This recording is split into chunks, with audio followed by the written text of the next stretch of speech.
안녕하세요, 반갑습니다. 이경민의 부동산 하이킥의 이경민입니다. 영상을 보시기에 앞서 제가 좀 말씀드릴 게 있습니다. 코로나 때문에 저희 집에다가 이 헬스 기구를 굉장히 좀 많이 사다 놨는데 운동을 이제 가끔씩 합니다. 근데 어저께 제가 무리하게 중량을 많이 높여서 운동을 한 나머지 이렇게 보시다시피 손목이 좀 삐끗해서 인대가 조금 나갔습니다. 그래서 붕대를 하고 있다라는 점 사전에 양해 부탁드리기 위해서 제가 말씀을 좀 드리는 거고요. 아무튼 그렇게 좀 알아두시면 좋으실 것 같고, 뉴스 기사를 보시는 거와 같이 이 종부세에 대한 얘기를 오늘 좀 드릴 텐데, 몇 주 전이죠. 민주당 특위에서 내세운 이 종부세 안이 이제 이 당론으로 결정이 돼서 채택이 됐었습니다. 그 당시에 민주당 특위안이 내세운 안이 있었고 정부가 내세운 안이 있었는데, 특위안이 내세운 이 상위 2%에 해당하는 분들만 종부세를 내는 방안이 당론으로 결정이 됐었죠. 그리고 이제 정부안이 내세운 과세 유예 제도가 이번에 올해부터 적용이 될 가능성이 매우 높다라는 뉴스 기사를 끌고 왔습니다. 한번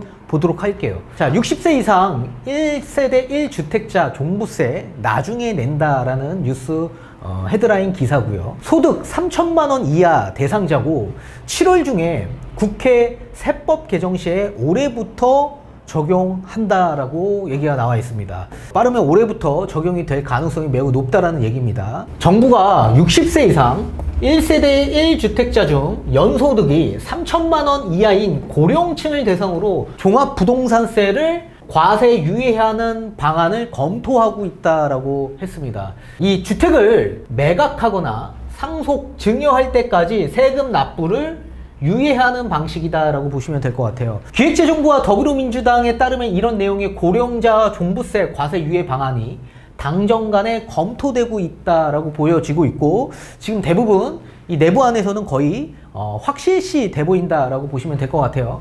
자, 정부는 여당의 종부세 납부 유예 대상으로 60세 이상이면서 1가구 1주택 실거주자가 직전 연도 3천만 원 이하인 경우를 종부세 과세 유예 대상으로 제시한 것으로 알려져 있다. 예전에 이미 제시를 했었죠. 근데 이제 특위안이 내세운 이 종부세 안으로 결정이 됐었던 거고요. 여기서 가장 중요한 게 뭐냐면, 이 고령자 종부세 과세 유예 방안이 뭐 계속되는 게 아닙니다. 이 납세 담보를 제공한다라는 조건으로 양도 또는 증여 또는 상속 등 자산의 소유권 변동 시점까지 종부세 납부를 유예하되 매년 1.2%의 이자를 부과하는 방식으로 유예하는 거다라고 보시면 될 것 같아요. 그래서 이게 평생 그냥 이분들한테 혜택을 그냥 준 게 아닙니다. 언제까지? 소유권 변동 시점까지 매년 1.2%의 이자를 받는 조건이에요. 받는 조건. 제가 앞전에 영상을 토대로 해서 말씀을 드려왔었죠. 제가 만약에 이 집을 양도를 하는 경우나 증여를 하는 경우 또는 상속을 하는 경우 이 돈이 발생되지 않습니까?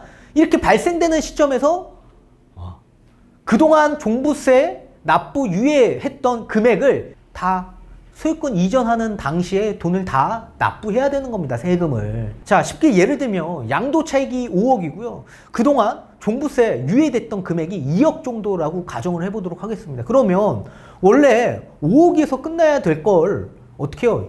2억 종부세 유예된 거 나중에 양도하는 시점에 납부해라 이거예요. 납부해라. 돈이 생기니까. 지금은 고령자고 60세가 넘어가시고 연소득이 3천만 원 이하이다 보니까 지금 종부세 낼 돈 없어? 그러면 언제 내야 돼? 양도 또는 증여 또는 상속되는 시점에 돈 생기잖아. 그때 내. 그때. 이거예요, 이거. 완전히 없어지는 게 아닙니다. 유예입니다, 유예. 잠시 뒤로 미뤄지는 것 뿐이지 나중에 내야 된다. 근데 매년 1.2%의 이자를 내면서 나중에 그 밀렸던 종부세도 내야 된다는 얘기예요. 오히려 매년 1.2%의 이자를 정부가 계속 받아가는 거 아닙니까? 이게 어떻게 1세대 1주택자를 위한 제도입니까? 눈 감고 코 베어가는 거죠. 안 그렇습니까? 자, 종부세 납부 유예 제도는 최근 공시가격 상승과 종부세율 인상 등으로 보유세 부담이 커지면서 은퇴한 실거주 1주택을 보호하기 위해서 나온 조치다라고 얘기가 나온 겁니다. 아니, 보유세 부담이 커지는데 왜 1.2%의 상당 부분에 대한 이자액을 계속 내야 되는 겁니까? 그리고 나중에도 양도를 했을 때 돈이 생기면 어떻게 해요? 그 밀려왔던 종부세 다 내는데 이자까지 내야 돼. 오히려 배보다 배꼽이 더 커지는 거 아닙니까? 자, 국세청에 따르면 종부세 대상 중 1주택자는 19년도에 19만 2천 명에서 2020년 29만 1천 명으로 약 10,000명 가까이 증가했다. 그래서 전체 대비 약 43.6%에 달한다.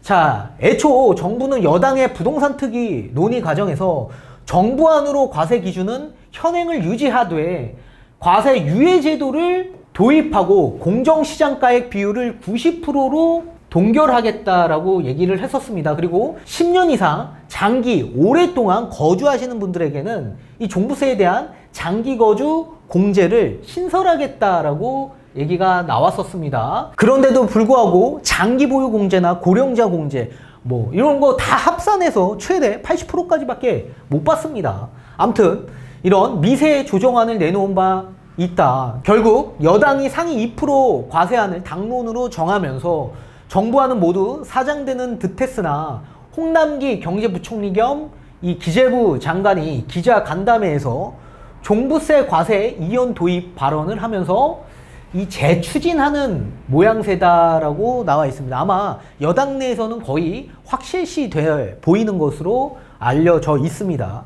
자, 현재 민주당 뭐 여러 가지 의원들이 발의한 이 종부세법 개정안이 정부안과 사실상 같은 내용이고 같은 맥락을 하고 있다. 그래서 아마도 될 가능성이 매우 높다라고 보시면 될 것 같습니다. 이번 국회에 종부세법 개정안이 통과되면 시행령 개정 작업 등을 감안해도 올해 종부세 부과분부터 적용될 가능성이 매우 높다라고 얘기가 나와 있습니다. 아무튼 1세대 1주택 연소득이 굉장히 적은 사람들한테 혜택이 있지만 다만 이게 제가 볼 때는 보여주기식 아니냐라고 생각이 듭니다. 내년 대선이 있죠. 이 대선에 대한 완화 혜택 카드가 나온 게 아닐까라는 생각을 해봅니다. 왜 그런 생각을 했는지에 대해서 앞서서 송영길 의원이 이 관음클럽 주최 토론회에서 어떤 얘기를 했는지에 대해서 한번 볼게요. 왜 제가 내년 민심에 대한 대선 카드로 보고 있는지 이 송영길 의원에 대한 인터뷰에서 정말 자세하게 나와 있습니다. 자, 종부세 부과 상위 2%에 대해서 이 송영길 의원이 아널스 클럽이다라고 얘기를 했습니다. 이 세금 내는 사람 존경해야 되는 문화가 확립이 돼야 된다. 이 부자 감세 비판에 대해서는 좀 잘못된 논리다라고 인터뷰를 했는데요. 어떤 내용이 있는지 한번 알아보도록 하겠습니다. 자, 송 대표는 이날 초청 토론회에서 이 종부세 2% 완화 혜택에 대해서 일종의 명예로운 클럽이다 라고 지칭을 했습니다. 이걸 아널스 클럽이라고 지칭을 했는데요. 이 좋은 집에 살고 서민들을 도와주니 존경해 주겠다라는 의미로 2%라고 지칭을 한 거다. 그렇게 얘기를 한 겁니다. 이게 무슨 얘기입니까? 이게 도대체 뭐 누구 약 올리는 겁니까? 누구 약 올리는 거예요 지금? 좋은 집에 살고 서민들을 도와주니 존경해 주겠다라는 의미로 2%다. 좋은 집에 살면 안 되는 겁니까? 좋은 집에 살면 무조건 서민들을 도와줘야 되는 겁니까? 이게 말 같지 않는 얘기를 하는 거죠. 송 대표는 종부세를 내는 사람이 명예롭게 생각해야 하는데 불편하게 생각할 수 있다라는 지적에는 우리나라가 세금 내는 사람을 존경하는 문화를 만들어야 한다라는 것이라고 대답했다. 세금 내는 사람을 존경하는 문화를 만들어야 한다는 것. 이어 부자에 대한 징벌적 개념으로 세금을 부과하면 내는 사람이 기분이 나쁘다라면서 돈을 열심히 벌어 세금을 내는 사람이 고마운 사람 아닌가, 그런 분위기를 만들자라는 취지로 이런 얘기를 한 거다. 부자에 대한 징벌적 개념, 부자에 대한 징벌적 개념으로 여태까지 세금을 다 걷어온 겁니까? 부자의 기준이 뭡니까 도대체? 돈을 열심히 벌어 세금을 내는 사람이 고마운 사람 아닌가? 누구 약 올리는 겁니까 이게? 그는 공시가격 상위 2%에 대해서만 종부세를 부과한다라는 당론이 부자 감세가 아니냐라는 말에는 부자 감세라는 논리는 잘못된 것이라고 대답을 했습니다. 그러면서 종부세 중 1가구 1주택자가 낸 것은 3% 정도밖에 불과했고 대상자는 18만에서 19만 명이었다. 이걸 대상자를 2%로 줄이면서 과세 대상이 8만에서 9만 명으로 줄어든다 라고 설명을 했습니다. 당론대로 부과 대상을 상위 2%로 설정한다면 납부 대상이 크게 감소한다라는 의미입니다. 감소하면 뭐합니까? 매년 상당 이자액 1.2% 내야 되잖아요. 1.2%. 아니 돈이 없는 사람은 1.2% 내야 된다는 얘기 아닙니까 결국엔. 그리고 나중에 종부세 다 뜯어갈 거 아니에요. 또 2주택, 3주택자에 대한 세금은 더욱 중과되고 있고 양도소득세도 올랐다며 이런 것을 보면 부자 감세라는 말은 적절하지 않다라고 강조했다. 적어도 1가구 1주택자는 좀 배려해야 하는 거 아닌가라며 종부세 부과 대상 이거 조정해 준 것을 가지고 부자 감세라고 하는 것은 맞지 않다라고 힘주어 말했다라고 합니다. 이 종부세 완화 당론은 내년 대선에서 표를 얻기 위한 정책이라는 지적에는 정치를 하는 정당으로서 당연한 거다. 정치를 하는 정당으로서는 당연한 거다라고 했습니다. 비난할 문제가 아니다. 비난할 문제가 아니야. 종부세를 이 정도로 조정하지 못한다면 민주당이 너무 경직돼 보일 거다라고 답했습니다. 그러면 내년 대선에 표를 얻기 위한 정책으로서 정치적으로 하는 거는 당연한 거다라고 얘기를 한 거 아닙니까? 내년에 대선에서 그럼 만약에 민주당이 재당선이 된다.